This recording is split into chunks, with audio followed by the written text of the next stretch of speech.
Following Biafra's secession in 1967, Nigeria invaded from the north. Biafra struck back across its own boundaries, conquered and held for a while territory in federal Nigeria.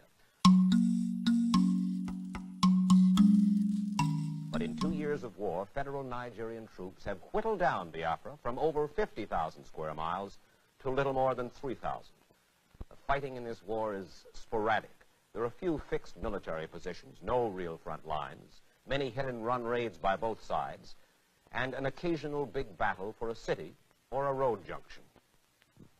This is Nkwalo Junction, right now about 3 miles behind the furthest advance of Biafran troops to the south. There was heavy fighting here in early May as the Biafrans retook the town. Nkwalo Junction is 25 miles from Port Harcourt, a major seaport and refinery city the Biafrans want back. The Biafran troops we found at this road junction were a ragtag collection looking more like irregulars than the frontline soldiers of the 14th Division who are currently engaged in Biafra's most successful offensive of the war. How the Biafran army succeeds, armed as it is with an odd-lot collection of weapons, is a puzzle. Some at the front carry communist-made AK-47s, like those used by the Viet Cong. Some only World War I bolt-action antiques.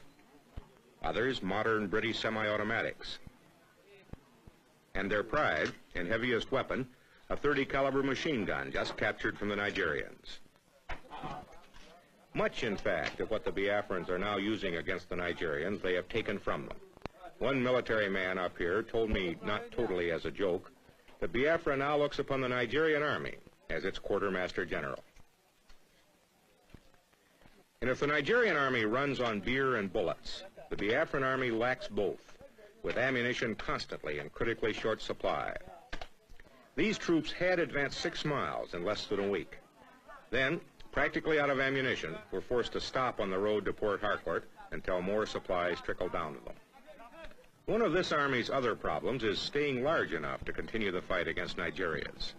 When Biafra seceded in 1967, it had fewer than 1,000 men under arms, and those mostly officers and clerks. Now it has been built up to between 45 and 60,000. The exact number, a military secret.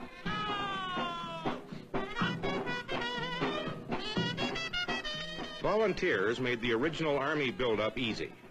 Now conscription of virtually all able-bodied young men is underway. And in a former school compound, we found recruits drilling, marching in the mud to the improbable tune of Margie.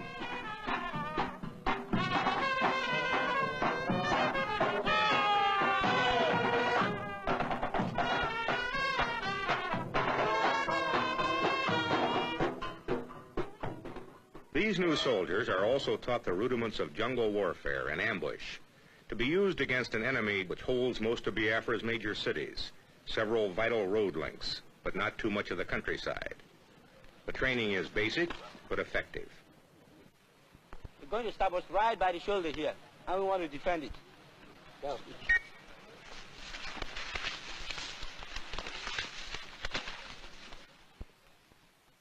And here I met a young trooper, a very young trooper in the Biafran army. How old are you? I'm 10 years. 10 years old. Yes. Do you know why Biafra is fighting? Biafra is fighting for survival. Is it going to win? Yes, sir. His spirit, and that of this tattered army, driven by fear of genocide which may or may not lie ahead if they lose, plus what must be massive ineptitude on the part of the Nigerian army, is the most probable reason that this war of unequals now has gone into its 3rd year.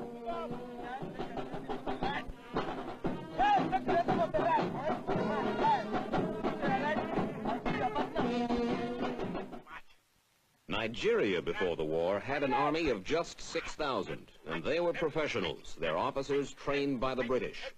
They served with distinction as part of the UN force in the Congo. But then Biafra declared its secession, and all of the Igbo officers and men, some of the best, left to become the nucleus of Biafra's army.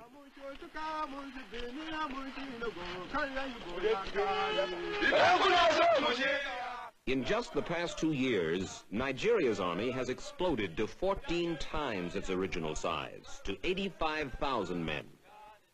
Recruits who used to get 6 months of training now get a mere 6 weeks. They are volunteers, most of them illiterate, just out of the bush, with little sense of nationhood.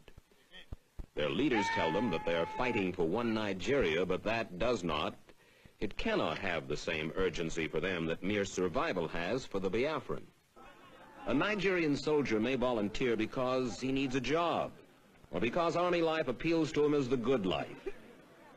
Besides his uniform and the prestige that goes with it, he gets a comfortable ration of beer and cigarettes. And the pay, at $40 a month, is not bad. His leaders are not aggressive. Most military observers credit what success the Nigerian army has had so far chiefly to their lopsided superiority in firepower furnished by the British and the Russians. It is said only half in jest. The Nigerian army has so much firepower that they use ammunition as a defoliant. Nigeria's planes, MiG-17s and Ilyushin bombers, were bought for cash from the Russians, who want to get a political foothold here. Most of the planes are flown by Egyptians, who are characterized as wary of anti-aircraft fire, therefore less than enthusiastic about going after military targets. That, it is suggested, is one cause of the high civilian casualties in the air raids on Biafra. But the war has been bloody on both sides, and inept and unaggressive though they may be, the Nigerian army, in 2 years of sporadic fighting, has suffered heavily. They will not release official casualty figures, but an army doctor told me that 8,000 Nigerian soldiers have died, and perhaps another 25,000 have been wounded. The military has just 11 army doctors for its 85,000 men. A severe head or body wound in the field means almost certain death. The Nigerian army gives no medals in this civil war. I asked the commander-in-chief, head of state, General Yakubu Gowon, why? I will hate tomorrow, when the war is over, and we sit around the table with an Igbo officer, and he asks, what is that medal? And I say, it is the Okiwe medal, it is the Umahi medal, it is Onitsha medal, it is Enugu medal, it is Port Harcourt medal, and that this is the war for, the war against, the Igbos. They said we hate to sort of have that sort of feeling, because it will make the child feel as though, he's a conquered sort of person. The war, says Gowon over and over, is not to conquer the Igbo. It is to bring the Igbo back into one Nigeria.